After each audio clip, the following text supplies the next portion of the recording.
AI moves fast, and the path forward isn't always clear. Cisco gives you the infrastructure, security, and insights to stay the course. Cisco, making AI work for you. Visit cisco.com/AI. Hey, I'm Kwame Christian, and you are about to step into the world of Negotiate Anything, the #1 negotiation podcast in the world, where we teach you how to make difficult conversations easier while getting more of what you want in the process. Each episode is packed with practical tips and strategies from the experts. We delve into negotiation, conflict resolution, and leadership skills that are crucial in both business and in life. Whether you're closing a deal, managing a team, or navigating personal relationships, Negotiate Anything provides you with the tools you need to succeed. Our conversations are real, relatable, and most importantly, rooted in practicality. So if you're ready to transform your conversations and elevate your negotiation skills, join me on Negotiate Anything. Subscribe and listen on Apple Podcasts, Spotify, or wherever you love to listen. Let's make every conversation a winning negotiation. Therese, thanks for joining us today. Thanks, Kwame. It's so good to be here. Yes, it's great having you. So how about you get us started by telling us a little bit about yourself and what you do? Sure. I'm a cognitive scientist at Seattle University, and I try to help smart people be smarter at work. It's that simple. And what that means in terms of the ways that I do that, I give talks, I write books, I do consulting. I'm basically trying to take smart research and turn it into great practice. And people are hungry for what is better practice and what does the research have to say. And I try to package that in a way that people can really use at work. That's fantastic. And I respect that because my undergrad degree is in psych, and I can get really lost in the studies. And then afterwards I say, well, what do I do with this? And so it's great to see that you're actually taking that literature and turning it into practical advice that people can put into use. Yeah, I'm with you. It's fun to read, but then you step away and you forget the studies because you can't actually make it actionable. So I really try to take the best research that's out there and say, okay, if you were going to use this at work, what would you do? And I try to put it in practice in my own work, not just proselytize, but actually, what does it look like when I try it? Yeah, this is great. Well, fantastic. Well, listeners, the three things we're going to focus on today. First, we're going to talk about common mistakes that managers make when they're giving feedback. Then we're going to move on to talk about how to truly give helpful feedback instead. And then lastly, how to solicit better feedback from your manager. So let's start off with the juicy stuff. Mistakes. Share stories. Tell us about it. There are so many mistakes that we make when we're giving feedback. Most of us aren't trained. I know you have a law degree, Kwame. Plenty of people get law degrees and MBAs and advanced degrees, and yet they still nobody ever trains them how to give feedback. I'm doing a program right now at Oxford in their business school, and all the different things we talk about, we never talk about how to give feedback. So it's really common that this is overlooked. So my book talks about a bunch of different mistakes that are all avoidable, but I'll just talk about 3 here today that are really common. So one common mistake in giving feedback is you don't do it. You just don't give the feedback. There's a recent study showing that in the United States, approximately 21% of managers admit that they just don't give the uncomfortable feedback. They avoid the conversations altogether. So that's a disaster if you're a CEO or a president, right? Think about that. You've got 100 managers, 21 of them are just skipping the hard conversations. 21 teams, right? That means 21 teams are just crossing their fingers and hope they improve. They're being robbed of the opportunity for feedback. And so I want to change that. I want to, and I understand people don't have the training. People want to be the nice guy. They don't want to be the one who has to say the hard thing. There's so many reasons why people will skip the hard conversation. You might not want to crush someone's spirit, especially during COVID, right? People don't want to reduce morale or motivation. It happened to me last fall. I had hired a freelance designer, and she provided her initial designs, and they were really off the mark, right? Kwame, they were not what I wanted. And my first thought was like, oh, you know what? I need to hire somebody else. And I got back online. I'm like, oh, I need to hire a new designer. And I was like, wait a second, give her the feedback, give her the chance to improve. It's so easy to write it off as this person can't do this. I need to turn to someone else, or need to give the job to someone else. So that would be one of the biggest mistakes, is simply that people don't give the feedback. This is really, it makes so much sense. but it's so scary too, right? Just how It many is. professionals out there aren't getting the proper feedback. And you're a psychology nerd just like me, and so let's play with this for a little bit, because of course there's going to be the side of they were never taught how to do it, right? But Right. there might be that thing in the back of their head saying, hey, I should probably talk to them about their performance, but there's something holding them back. So for the people who have some kind of emotional or psychological barrier to having these conversations, what advice would you give them? So picture yourself in the other side of the conversation. You're the person who's not being given the feedback. If you knew your manager had something to say to you, that they saw a place that you could improve and they didn't say anything, what would be running through your mind? You'd be thinking, don't they believe in me? Do they think I'm too sensitive? Do they think I can't take it? Have other people noticed that I'm underperforming in this way? Maybe they're not the only one who's noticed, right? So if you can take the other perspective, you would be mortified to find out that your manager has some great piece of advice or concern and they're skipping it. So one of the things you can do is try to imagine yourself in the other side of the equation. How would I feel if my manager didn't do this? So that can be helpful to get you there. I think part of the problem is our own discomfort with how the other person is going to react, right? There's a great episode of The Office. I don't know if you're a fan of The Office, but there's a great episode. You are. Okay, good. There's a great episode of The Office where Michael needs to tell one of his employees that his fiance, Angela, is having an affair with someone. And Michael thinks about it. He thinks about it all day, right? When am I going to tell this person? And what he ends up doing is they're walking to the parking lot together. And Michael, as he drives away, unrolls his window and says, Angela's having an affair.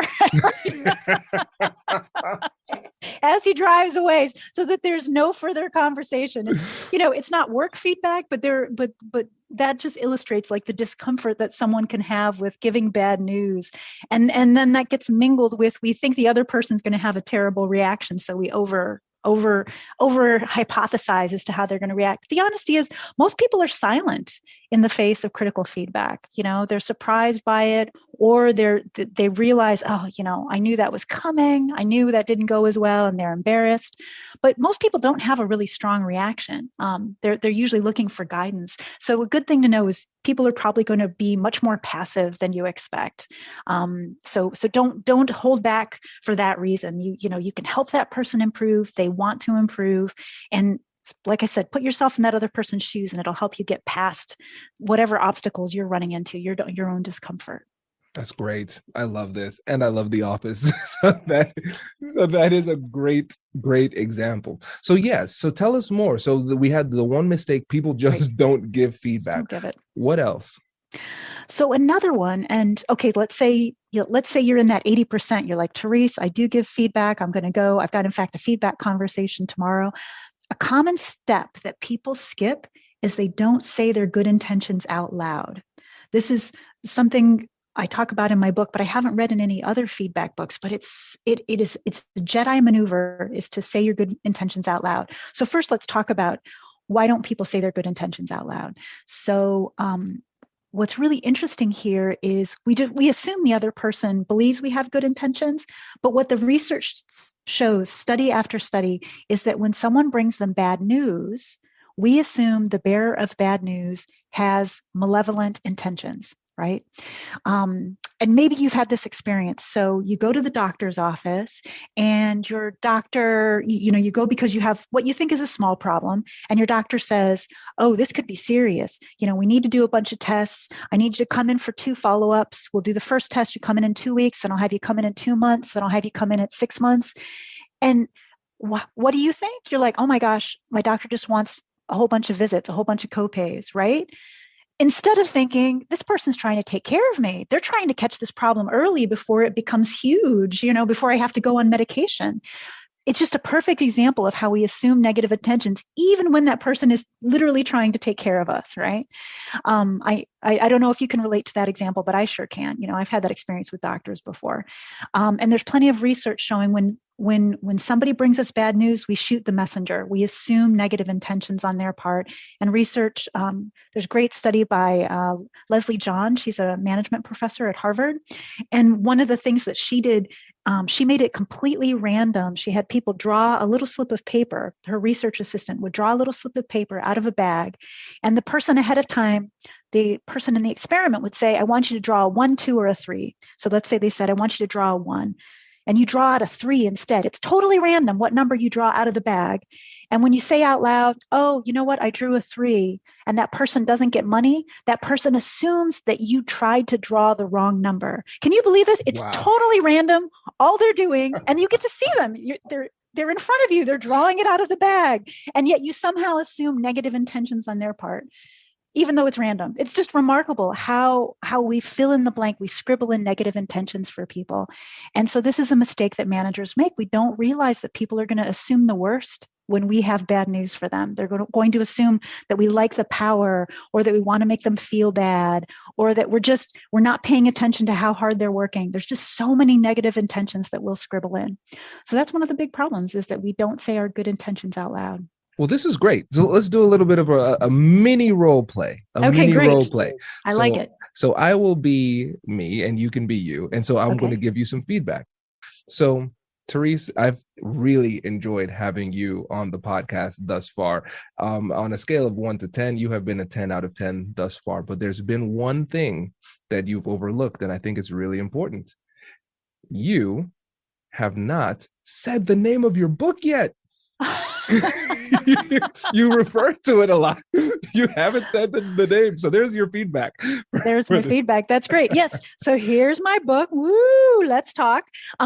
It just came out. Thank you. That's great feedback. Okay. So what might be the negative intentions that I would describe, right? So I could jump to negative intentions. Like I might assume like, oh, he's more concerned about his listeners' comfort than he is with my comfort. Right. But I'm assuming positive intentions. You want me to promote my book, right? Because I know you're in my camp, right? But it would be really easy for me to jump to negative, like, oh, he's more, like I said, he's more worried about his listeners than he is about me, right? Yeah. And we go there. We go there very quickly. Hello, my friends. Before we get back to today's episode, I want to ask you a question. Have you ever wondered how to elevate your team's negotiation game and how you can help the folks on your team have better, difficult conversations? At the American Negotiation Institute, we offer transformative keynotes and workshops tailored to empower professionals with top-tier negotiation and conflict resolution skills. Whether it's a keynote for your next event or hands-on training for your team, we've got you covered. Don't just negotiate. Master the art with the American Negotiation Institute. Click the link in the description to find out more. Elevate, negotiate, and succeed. The future with AI is moving fast, but progress takes more than speed. It takes direction. Cisco gives you the infrastructure, security, and insights to implement AI with purpose, from data centers to workplaces. We don't just help you keep up, we help you lead. Cisco, making AI work for you. Visit cisco.com/AI. That's cisco.com/AI. This is great. And again, it's something so simple in like to understand and to execute on. But if you don't know, you don't know, right? Exactly. And so people just don't do it. And it feels, and I've got to tell you, so, and I'll, someone might be listening like, I'm going to try this. I'm going to try to say positive intentions. It's going to feel awkward. Okay. It feels a little artificial. I'm going to admit that right up front. I did it last week with someone where he was going to start working with a really high profile new client. And he had done so much research that I thought the client was going to be intimidated in the first meeting, right? Because he had done so much homework. He seemed like more of an expert than the client did, right? And I was concerned that he was going to create a bad impression, like that he was a little overzealous. So what I said to this colleague, instead of just going right to, I'm afraid you're going to look overzealous and obsessive, I said, I really want you to make a good impression on this new client, right? And it's clear you've done so much research, you've worked so hard on this. I want to make sure that they see this in a positive light, all this extra research that you did. And then he was so curious about what I had to say next, right? Now he was really invested, and it felt kind of artificial to say those things out loud. But I've got to tell you, I turned what could have been a high conflict conversation into, he was super eager to hear, like, oh, good. Yeah, I did do all that research. Okay, how could I frame this so that they don't misinterpret it? And it became a really positive conversation. So if it feels a little awkward, it's not surprising. Just try it. It's a Jedi maneuver. It works. I love this. And let's actually, I want to operationalize this deeper too, because let's think about our own biases from our own perspective, because we might go ahead and say, yes, this is the positive intention, right? Would it be at all beneficial to kind of anticipate the possible negative assumptions that they have and intentionally frame your message to counter those specific negative assumptions they might have? Yeah, you could definitely do that. So let's say you're concerned, there would be things I wouldn't say. So, one of the common negative perceptions that employees can have is that this is a power move. So I might not say that. I might not say Right. This isn't a power move, right? Right. So there are some there's some that you probably wouldn't want to say. But let's say you are asking for someone to turn something in sooner than you'd originally agreed upon. So let's say that originally you were saying, I need a draft of those designs by next Friday, and now you're coming to them saying, you know what, actually, could I get a draft by Wednesday, right? To frame it, to frame that as positive intentions, to say, this isn't that I'm questioning your work. I know that you're an expert and you're very detail oriented. So this isn't about the quality of your work. It's just to ease my own anxiety. And I want to make sure that we're on the same page because I'm going to have some other meetings that day. So I do like, if you can anticipate, here's how they might see it. I want to clarify, it's not X, it's actually Y. I think that is a nice way to go. But like I said, if you think that they think that the whole system is broken, right? Don't say it that way. Don't say that the system is broken. And so I would think a little bit about how you want to frame it. Perfect. That makes sense. Well, what is the third thing that people often do? So the third thing that people do is that they lead with talking, not with listening. And I think partly this arises out of a model that a lot of us, if you have been trained in feedback, or if you do a quick Google search, you'll come up with something called the Situation Behavior Impact Model, or the SBI model. Yeah. And that model, if you're familiar with it, is to say, like, here's the situation, here's when something happened, here's what you did, and here's the negative impact that it had. And this is a common model that people will go to, and it offers a lot of clarity. So that's what's good about this model. The problem is you're leading with, I'm doing all the talking. As a feedback giver, I'm doing all the talking. And what I find is much more, that puts people on their back heel, right? They're immediately in defensive position. What I find is much more effective is to lead with listening, to lead with asking questions. There's a great study by Zenger and Folkman where they were asking employees to rate how good their manager was at giving feedback. And there was one thing that predicted employees' perceptions that their manager was a great feedback giver. You know what it was? It was simply that their manager asked for their perception first. So before the manager gave any feedback, they simply said, how do you see it? How do you think that went? How did yesterday's presentation go? What did you think? What were you pleased with? If the employee gets to control the conversation first and you're just listening, that employee thinks you're so much more brilliant as a feedback giver. They think you're better at giving feedback. Even if you're going to say the same thing, whatever you were going to say, it doesn't change a bit. If you listen first, that person thinks you're now a better feedback giver. So it's a really simple thing that most of us, it's very easy to skip. If you've got feedback to give, you feel like you should launch right into it. And instead, if you can hold off just a little bit longer and listen first, that other person's going to feel like whatever you've just delivered them is gold. I think another way to think about it is that people think that feedback is about honesty when really it's about empathy. And by listening first, you're showing more empathy. That makes a lot of sense. And it's so funny because it tracks really perfectly with with our methodology for difficult conversations and negotiations. And really what this is it's a negotiation of sorts, because we recognize that there is some behavior or an outcome that we would rather not be happening at this time, and we want to persuade them to change their behavior, right? Exactly. It is. It's an art of persuasion, right? And you may not think, even the language we use, giving feedback, right? It's as though it's like, I've got to say my thing, and now I've given it to you. Now it's your problem, right? A much better way to think about this is that we're navigating the feedback conversation, right?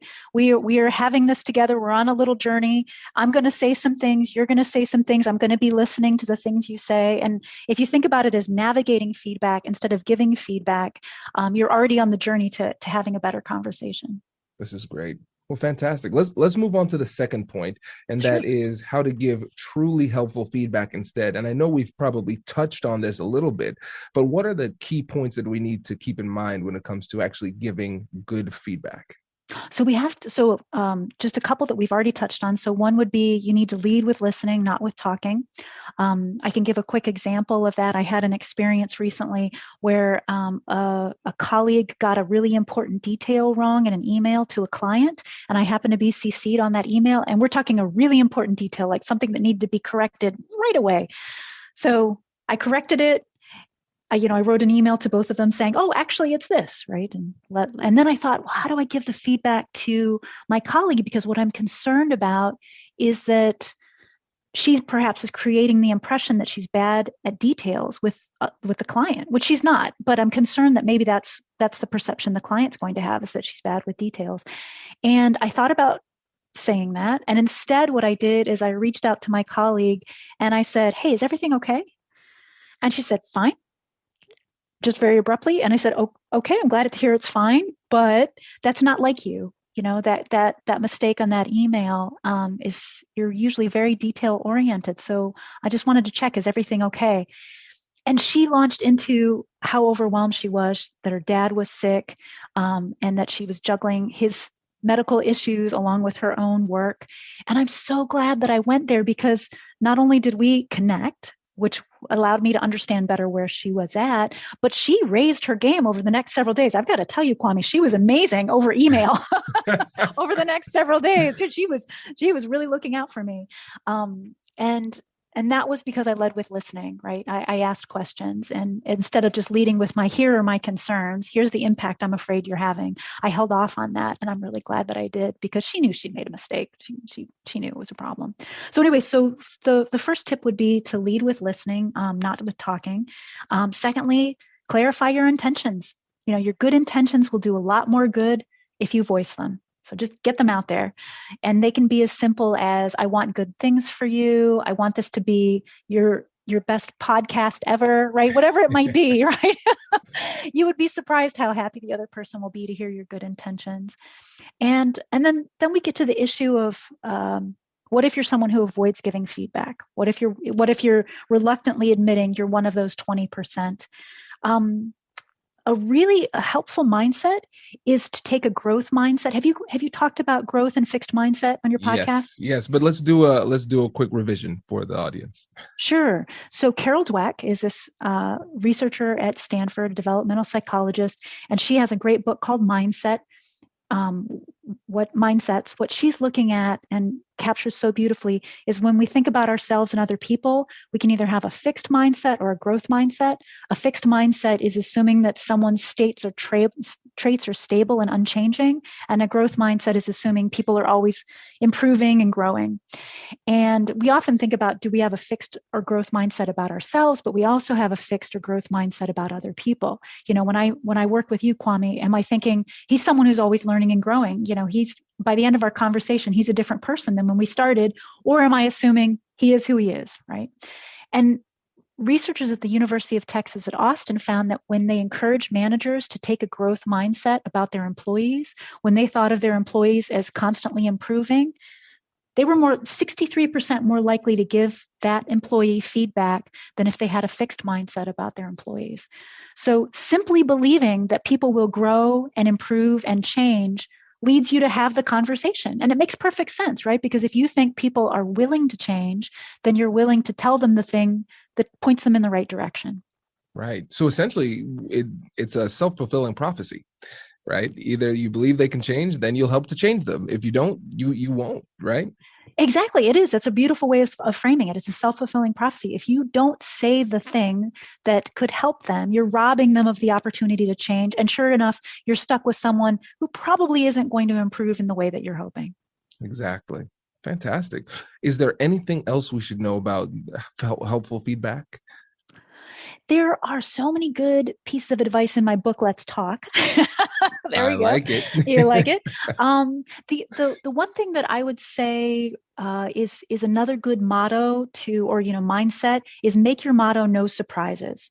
A really common pattern I heard, and I interviewed 60 people for my book, Let's Talk, and a really common pattern was that managers would kind of sit on feedback. They wouldn't avoid it, but they would just wait until the end of the year conversation when it was performance review time. I interviewed one person who said that a year went by and he hadn't heard any critical feedback. He thought he was great. And review time came and his manager reached behind and pulled a binder off of her shelf and opened it up and said, well, in February, you did this. Turn the page. And in March, you said this in a meeting. And he's like, what? Where did this binder come from? Right? So painful, right?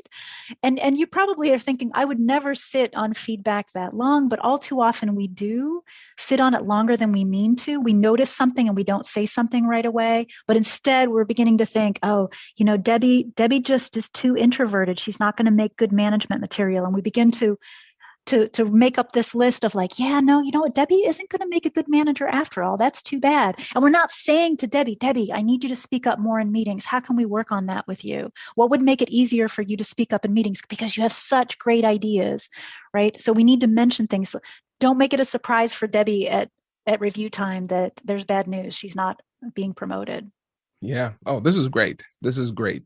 And listeners, there will be a link to the book in the description too, because this is really helpful. And I think there are going to be listeners out there who are saying to themselves, wow, I have one of those managers who is not giving me feedback. So let's wrap up the conversation by addressing that issue. So what can people do to solicit better feedback from their own managers? So this is such a common problem. One of the things I heard most often from people throughout organizations, from entry-level employees to VPs, that they don't get feedback from their manager. What they're told is, Kwame, keep doing what you're doing. It's great. I love it. No news is good news, right? That these are literally things that managers will tell employees. And I think it's probably gotten worse during COVID. There was a great study done by Microsoft this summer. They found that managers on average are putting in an extra 8 hours a week in interactions on top of their normal workload because of COVID, that they need to be communicating more. So I think to add to the problem, you've got managers that are so busy they're not noticing, right? They're not taking the time to give you the feedback you need. So 3 strategies for trying to help your manager acknowledge, you're acknowledging they're busy. You acknowledge that they may not notice everything, but you need better feedback than you're getting, right? This vague praise is not helping you. So 3 strategies, and I'll go from the least aggressive to the most aggressive, okay? So the easiest one, make it super easy for your manager. Create a list of 3 or 4 things you're willing to work on. Let's say your manager says, Kwame, just keep doing what you're doing. You say, great.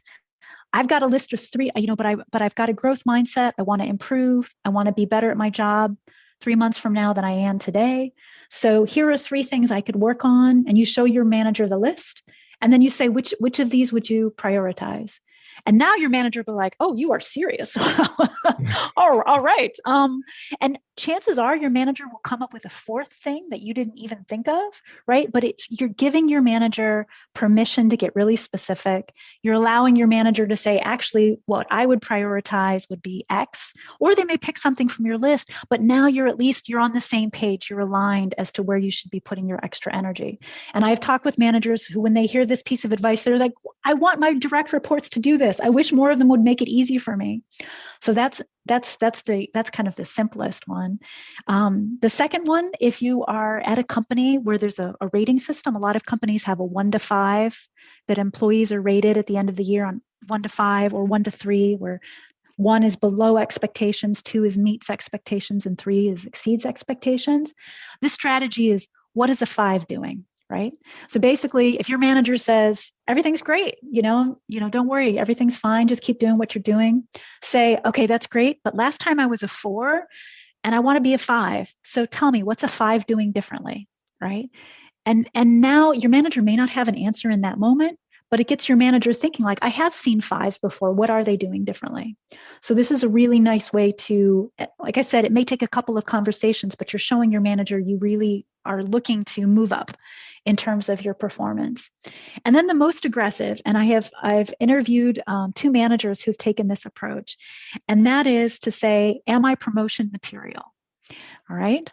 And what I've seen these 2 managers at least have told me that they've done is they've gone to their manager and said, I want to be promoted by the end of the year.